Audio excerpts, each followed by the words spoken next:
ডিস্ট্রিবিউশনটা কিরকম হবে, 15টা থাকবে 1 নম্বরের কোশ্চেন আর 5টা থাকবে 2 নম্বরের কোশ্চেন। তাহলে 15 × 1 15, 5 × 2 10, টোটাল 25 মার্কসের কোশ্চেন। বোঝা গেল? তাহলে কি ব্যাপারটা, এখানে 20টা করে প্রশ্ন 25 মার্কস, এখানে 20টা কোশ্চেন 20 করে মার্কস, তাহলে 20 20 40, আর এখানে 25 নাম্বার করে 3টে সাবজেক্ট। এবার এই যে ব্যাপারটা তোমার কোটা কোশ্চেন পেপারে ক্যাটাগরি 1 এবং ক্যাটাগরি 2 দুটো ভাগ থাকবে। ক্যাটাগরি 1 এ ফিজিক্স কেমিস্ট্রি বায়োলজি এই যে 15টা করে কোশ্চেন দেয়া থাকবে ক্যাটাগরি 1 এ বা সেকশন 1 ক্যাটাগরি 1 হিসাবেই থাকে, তো সেখানে 15টা করে কোশ্চেন থাকবে, ঠিক আছে? এবং সেই 15টা কোশ্চেন প্রত্যেকটার 1 নম্বর করে, ঠিক করতে পারলে 1 পাবে, ভুল হলে পরে 0.25 করে মাইনাস হবে। হয়ে গেল? এবার সেকশন 2B থাকবে, বা তুমি বলতে পারো ক্যাটাগরি 2 টাইপ কোশ্চেন থাকবে ফিজিক্স কেমিস্ট্রি বায়োলজির ক্ষেত্রে, এবং প্রত্যেকটা টপিক থেকে মানে ফিজিক্স থেকে 5টা কোশ্চেন থাকবে ক্যাটাগরি 2B তে, ক্যাটাগরি 2 তে কেমিস্ট্রি থেকেও 5টা কোশ্চেন থাকবে, ক্যাটাগরি 2 তে বায়োলজি থেকেও 5টা কোশ্চেন থাকবে, এবং প্রত্যেকটা কোশ্চেনের মার্কস থাকবে 2 করে। তাহলে ঠিক করলে তুমি 2 নম্বর পাবে, ভুল করলে কোনো নাম্বার এখানে মাইনাস হবে না। বোঝা গেল? কিন্তু এই যে যেটা 5টা করে কোশ্চেন থাকছে বলছি 2 নম্বরের কোশ্চেন, সেখানে মোর দ্যান 1 অপশন কারেক্টের কোশ্চেন থাকবে। More than 1 option correct, more than 1 option correct. তার কথাটার মানে কি, তার কথাটার মানে কি সেটা আমি বলি যে একটা কোশ্চেন এমসিকিউ, সেই এমসিকিউ এর 4টে অপশন থাকে এ বি সি ডি। ঠিক আমরা এরকম ভাবে ওএমআর শিটে দেখি এ বি সি ডি এর কোশ্চেন। ধরো এটা একটা 5 নম্বর কোশ্চেন, মানে 5 নম্বর দাগের কোশ্চেন, 4টে অপশন। তো 4টে অপশন ক্যাটাগরি 2 যদি বলি, যে যেখানে রাখলে কি বললাম যে 5টা করে থাকবে ফিজিক্সের, 5টা থাকবে কেমিস্ট্রি, 5টা থাকবে বায়োলজি কোশ্চেন, প্রত্যেকটা 2 নম্বর করে, সেখানে একটার চেয়ে বেশি উত্তর ঠিক হতে পারে। ধরো একটা কোশ্চেন, সেটাতে অ্যানসার এ এবং অ্যানসার সি ঠিক হতো, অ্যানসার এ আর সি ঠিক হবে, ঠিক আছে? অ্যানসার এ আর অ্যানসার সি ঠিক হবে। তো তুমি সেখানে অ্যানসার এ আর সি সব দুটোকেই ঠিক মার্ক করতে পেরেছো, তাহলে তুমি সেখানে কি পাবে, 2 মার্কস পেয়ে।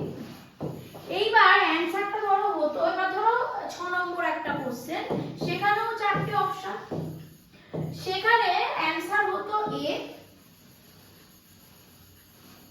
অ্যানসার হতো সি এবং ডি। তুমি সেখানে কি অ্যানসার করেছো, ডিটাকে করতে পারোনি, ডিটাকে তুমি চুজ করতে পারোনি, তুমি কি করেছো, ওখানে অ্যানসার এ আর সি করে চলে এসেছো, তাই ডিটাকে তো চুজ করতে পারোনি।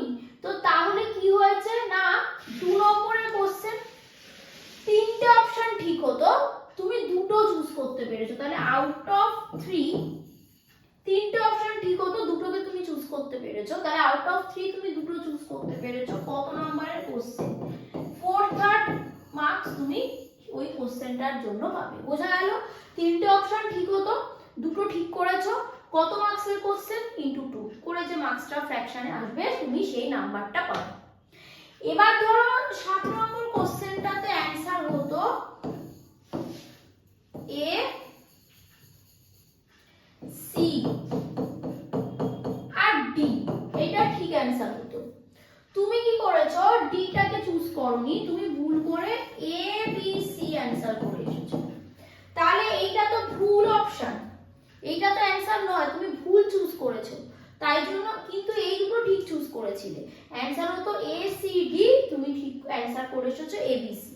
তাহলে তুমি এখানে কোনো নেগেটিভ হলো না, কিন্তু 0 হবে, কেন না তুমি যে এই দুটো ঠিকও করেছো তার সঙ্গে একটা ভুল উত্তরকে চুজ করে ফেলেছো, তাই জন্য এই দুটোর মার্কসও তুমি পাবে না, আর নেগেটিভও কিছু হবে না, 0 হয়ে যাবে।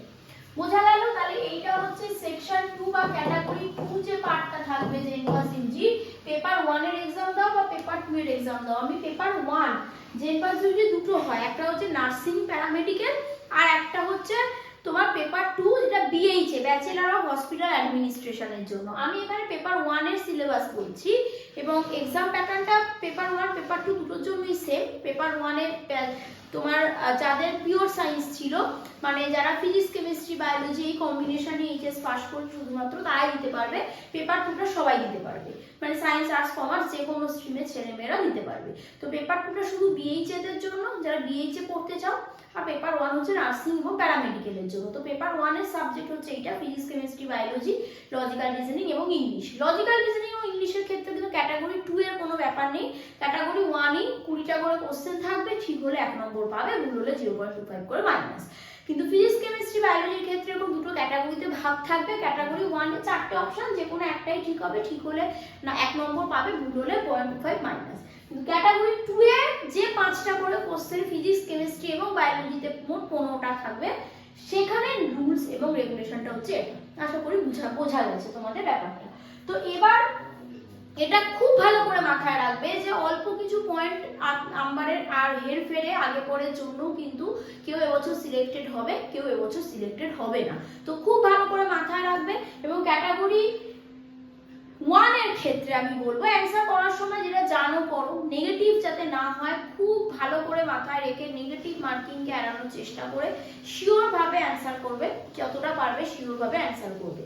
এবার ক্যাটাগরি 2 এর কোশ্চেনসে 15টা থাকবে, ফিজিক্স 5টা, কেমিস্ট্রি 5টা, বায়োলজি 5টা। ওখানে কোনো অ্যান্সার তোমরা ছেড়ে আসবে না, কারণ ওটা তো নেগেটিভ নেই, তো ছেড়ে আসবে না, করে আসবে সবগুলো। এবং চেষ্টা করবে যে জোর করে আমি বেশি অপশনকে কারেক্ট করতে যাব না, মানে বেশি অপশন মার্ক করতে যাব না। যেহেতু এটা হিউম্যান সাইকোলজি আমার মাথায় কাজ করবে সবার ক্ষেত্রে, যে যেহেতু জানি যে মোর দ্যান ওয়ান অপশন কারেক্টের কোশ্চেন সেগুলো, তাহলে জোর করে আমি বুঝতে পারছি না যে কোন কোন অপশন গুলো হবে, কিন্তু একটা বা দুটো অপশন আমি শিওর জানি যে এই দুটো অ্যান্সার তো হবেই, কিন্তু আরো একটা কি দুটো হবে কিনা বুঝতে পারছি না। জোর করে অপশনে মার্ক করতে যেও না, তাহলে বুঝতে পারছো যে কোনো একটা অপশন যদি ভুল মার্ক করে ফেলো, তাহলে যে অপশনগুলো তুমি ঠিকঠাক বুঝে মার্ক করেছিলে সেটারও মার্কসটা তোমার গেল, 0 হলো। মানে গেল মানে এখানে নেগেটিভ হচ্ছে না, কিন্তু মার্কস তো পেলে না। তো তাই জন্য যেটুকু যে একটা অপশন যদি তুমি ঠিক চিনতে পারো ক্যাটাগরি 2 এর ক্ষেত্রে, সেটাকেই তুমি মার্ক করে আসো, তাহলে পয়েন্ট আধা নাম্বার যেটা পাওয়ার ওটার জন্য তুমি পাবে। এবং বলা যায় না সেই নাম্বারটার জন্যই হয়তো তোমার সেবারে সিলেকশন হলো আর ভুল হলে সিলেকশন হলো না। আশা করি বিষয়টা তোমরা বুঝতে পেরেছো। এখানে টাই ব্রেকিং রাউন্ডও হয়, মানে ধরো একই মার্কস অনেকে পাচ্ছে, তো তাহলে কার র্যাঙ্ক আমি আগে করব, কার র্যাঙ্ক আমি পরে করব। তো সেক্ষেত্রে কম্বিনেশন দেখা হয় যে সব থেকে বেশি মার্কস ধরো 10 জন স্টুডেন্ট তারা 80 পেয়েছে, তো সেই তাহলে 10 জনের মধ্যে আগে আমি কাকে রাখবো, পরে আমি কাকে রাখবো। তো সেক্ষেত্রে কি হয় না, সে সবার আগে যে বায়োলজিতে মার্কস পেয়েছে তার মার্ক তাকে দেওয়া হয়, তারপর কেমিস্ট্রি, ফিজিক্স দেওয়া হয়, তারপর কম্বিনেশন বানানো হয়, বায়োলজি ফিজিক্স থেকে বেশি পেয়েছে, দেন বায়োলজি কেমিস্ট্রি থেকে বেশি পেয়েছে, এরকম কম্বিনেশন করে দেখা হয় কে বেশি মার্কস পেলো। তো এরকম করে আগে সবার আগে দেখছে যে বায়োলজিতে মার্কস কে কত বেশি পাচ্ছে, তারপরে কম্বাইন্ড করে দেখছে বায়োলজি কেমিস্ট্রি, বায়োলজি ফিজিক্স, এভাবে দেখছে। তারপরেও না হলে লজিক্যাল রিজনিং, ইংলিশ এগুলো দিয়ে সিলেক্ট করছে। এবং সর্বশেষে কি করে না, বয়েস দেখা হয় যে যে ধরো 4টে স্টুডেন্টের একই মানে ওই সব ক্রাইটেরিয়া গুলো সেম হচ্ছে, মানে ওরা বায়োলজিতেও সবাই সেম মার্কস পেয়েছে, ফিজিক্স বায়োলজি কেমিস্ট্রি কম্বিনেশন করেও দেখা যাচ্ছে ওই 4 জন একই মার্কস পেয়েছে, তাহলে কি করে কাকে আগে দেবো কাকে পরে দেবো। তো তখন দেখা হয় কি না, ওই 3 জন 4 জন যে কজনের টাই হয়েছে, সেই টাইয়ের মধ্যে টাই ব্রেকিং এর জন্য যার বয়সটা তো অন্যদের তুলনায় একটু বেশি, তো সেই অনুযায়ী ওদেরকে সিকোয়েন্সে বানানো হয় যে যাদের এজ বেশি সে তাদেরকে আমি আগে সাজাবো। তো এইভাবে কিন্তু টাই ব্রেকিংও করা হয়। এবার এজটা তো কারোর কিছু করার নেই, কিন্তু কোশ্চেন পেপারে অ্যান্সার সলভ করাটা আমাদের উপর আছে। তো তাই জন্য আমাকে কি করতে হবে, খুব ভালো করে মাথায় রাখতে হবে নেগেটিভ মার্কিং যাতে না হয়, বায়োতে যাতে আমার মার্কস বিশেষ করে নেগেটিভ না হয়। হ্যাঁ, কে কত কম নেগেটিভ করে ওই মার্কসটা পেয়েছে সেটাও কিন্তু দেখা হয়। যে আমি ধরো টোটাল 80 পেয়েছি, কিন্তু 10 জন 80 পেয়েছে, তো তাহলে সবচেয়ে কম নেগেটিভ মার্ক করে কে 80 পেয়েছে, মানে সব আমি করে এসেছিলাম, কিন্তু 115 নম্বরে আমি করে এসেছি, কিন্তু অনেক কিছু নেগেটিভ হয়েছে, আমার ভুল হয়েছে, করে করে আমি 80 পেয়েছি হয়তো। তো কে কম নেগেটিভ করে 80 পেয়েছে, মানে আরো 5 জন হয়তো 80 পেয়েছে, একই তো মার্কস পেয়েছি, কিন্তু তার সে করেই ছিল কম, বেশি অ্যাটেম্প্ট করেনি। তার থেকে কি বুঝতে সাহায্য হয় যে আমি জানি আমি কি পারি আমি কি পারি না, আমি অনেক সব করে দিয়েছি, নেগেটিভ হয়েছে, আমি এই মার্কসটা পেয়েছি। আর একজন কম অ্যাটেম্পটই করেছে, 50টা অ্যাটেম্প্ট করেছে, সে ধরো 45টা 46টা ঠিক করেছে, একটা দুটো 4টে ভুল হয়েছে। তো সে আবার কি না, কেউ হয়তো 100টা অ্যাটেম্প্ট করেছে, তার 45টা 46টা ঠিক হয়েছে, নাম্বার চেঞ্জ হবে, কেননা সে তো নেগেটিভ হয়ে যাবে। আমি জাস্ট বোঝানোর জন্য বলতে চাইছি। তো সেক্ষেত্রে ব্যাপারটা কি হচ্ছে যে কম অ্যাটেম্প্ট করেছে তার মধ্যে থেকে যেটুকু ঠিক করেছে, তো তার মানে কি বোঝা যাচ্ছে যে সে কিন্তু অনেকটা বেশি জানে নিজে কি পারে নিজে কি পারে না। তো সেই জন্য সেক্ষেত্রে সেই জিনিসগুলো তো আলটিমেটলি এক্সামটা তো শুধুমাত্র আমি ফিজিক্স কি জানি, কেমিস্ট্রি কি জানি, বায়োলজি কি জানি তা নিয়ে নয়, আমার আসল মেন্টালি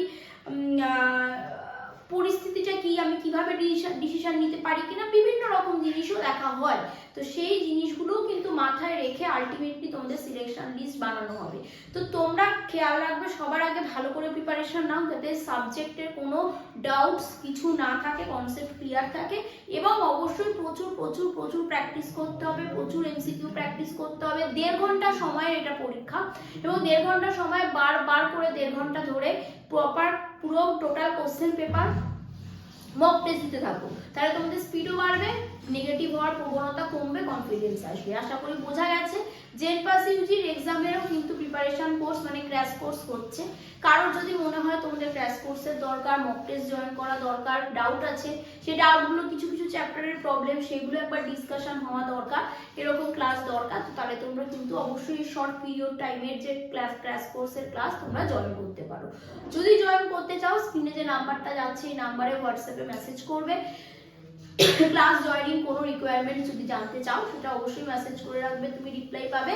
অ্যাকিভা স্টাডি সেন্টার অ্যাপটা ইনস্টল করে নিও। অ্যাপ ইনস্টল করলেও তোমরা ক্লাস রিলেটেড কি কি ক্লাস পাচ্ছ, কি কি ক্লাস হয় ইনস্টিটিউটের, সব কিছু সম্পর্কে তোমরা জানতে পারবে। আরও যদি কিছু জানার থাকে ক্লাস রিলেটেড, স্ক্রিনের নাম্বারটাতে হোয়াটসঅ্যাপে মেসেজ করে রেখো, অবশ্যই তোমরা রেসপন্স পাবে। সবাই প্রিপারেশন নিতে থাকো, নির্ভুলভাবে ফর্ম ফিল আপ করো। সবাইকে all the best, thank you.